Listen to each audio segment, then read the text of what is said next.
So spoken word is a way that I have found to kind of put my poetry into performance. I realized that when I read my poetry out loud, it made more sense. It communicates the emotion better, it communicates exactly what you're feeling, not just what you're saying. It really opened up a whole new artistry for me when I realized that that's something that I could do. My name is Miranda Tellis. I am a spoken word artist and a teacher.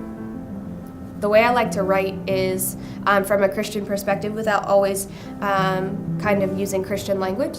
So I like to be able to talk about calling and purpose in a way that would also keep non-Christians open to that message. I started in churches. I had a home church that I really loved, that helped me really have a platform to be able to speak. I got to speak to the youth group and I got to speak in front of the congregation, and that was great.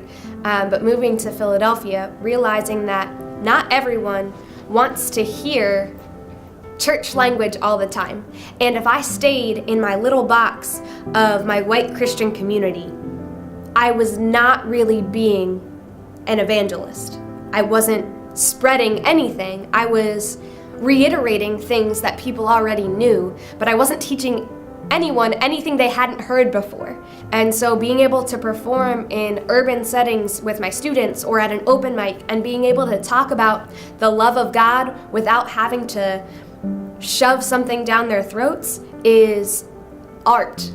It is a way to speak about the love of God and what has moved through me by His grace and His grace alone that I can only do through spoken word poetry.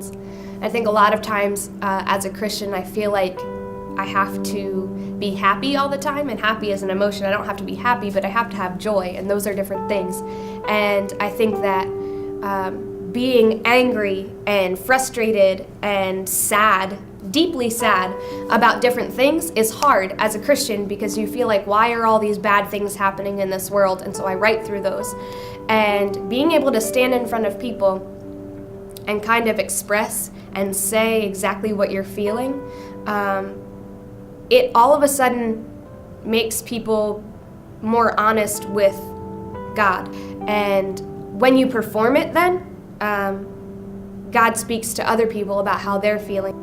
It is challenging to be so honest and vulnerable on a stage when frequently the church likes to hide mistakes and sins, and spoken word can really, really make you vulnerable.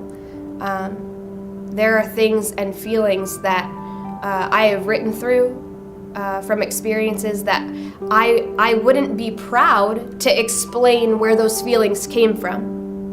This is my heart, and I am open, and I think we shouldn't be afraid or shy away from challenging topics. We need to think about and be open to the arts and creativity in challenging us and making us better, because it's not always beautiful. Art isn't always the most beautiful thing. It's challenging and it's tough and it's painful, but I think that that's when you learn the most. You get to a point where you are broken. I have listened to pieces or written pieces in tears because I am so broken with what I'm presented with in the world, but that's where change starts.